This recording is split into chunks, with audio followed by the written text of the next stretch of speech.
Hey everybody, happy Wednesday. I want to come to you in the middle of the week and just kind of give you some Wednesday words of motivation. What I want to talk about briefly is a topic that my pastor's covered over the last couple of weeks, which actually happens to be one of my favorite stories in the Bible, which is when Peter walked on the water. Shout out to Pastor Logan, Mount Zion Missionary Baptist Church in Glendale, Ohio. Come see us. We got two services for you. Anyway, just wanted to go in and talk about that a little bit. So I want to focus, of course, on Peter and what it took for Peter to do what he did. First off, Peter and the other disciples were on the boat and they went out. It's the middle of the night, storms raging and everything. And Jesus comes walking on the water. So they're all fearful because they don't know what's going on. But Jesus told them, hey, it's okay, it's me. Of course, I'm paraphrasing. It's okay, it's me. And Peter said, well, if it's you, Lord, bid me to come. And Jesus simply said, come. Now, first off, Peter had two decisions.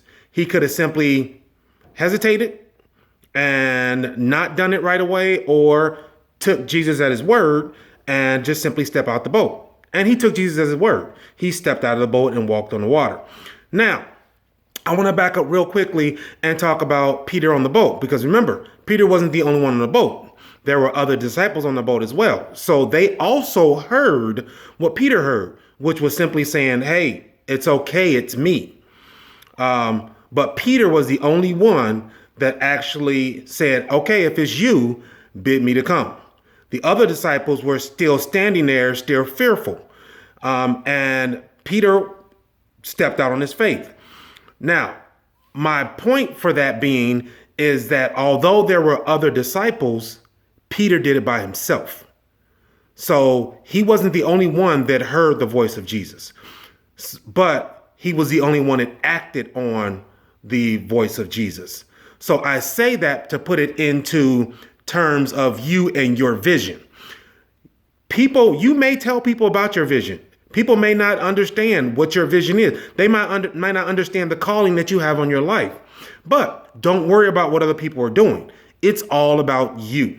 It's all about what God has told you to do, what you have in your heart, what you have in your spirit to do. You may have to do it by yourself, but that's okay. If you're focused on your goal, like Peter, his focus was Jesus. So when he got out of the boat and focused on Jesus, he didn't have an issue. He kept walking.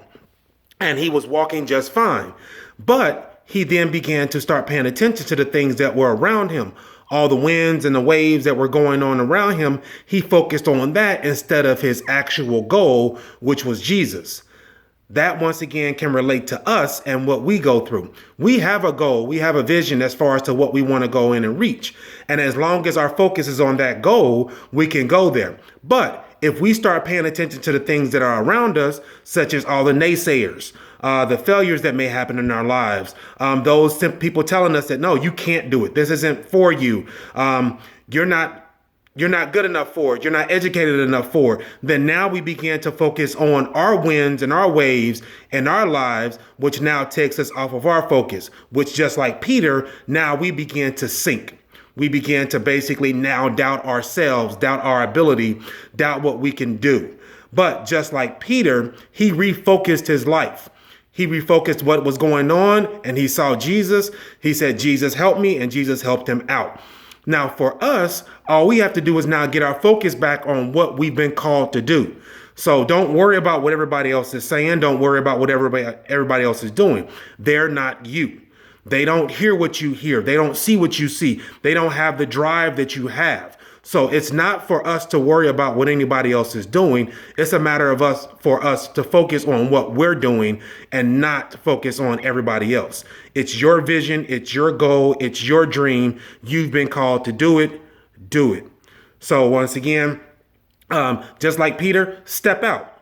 You see that vision. You see that goal. Walk towards it. Focus on it. Don't worry about everything else around you. Focus on what's in front of you and you'll eventually get there. So once again, those are just my simple words of wisdom. As I stated before, I have gone in and have a new website. The new website is Words by Wimberly. You can also find me on Twitter under that. You can find me on Instagram inside of that, YouTube as well. But I will have all those links on my website, Words by Wimberly. So go out, subscribe, Whatever it is you want to do, thumbs up, thumbs down, comment, I take it all. But once again, my vision and my goal is to continue to inspire. So no matter what the winds or the waves may be around me, I'm going to continue what I'm doing.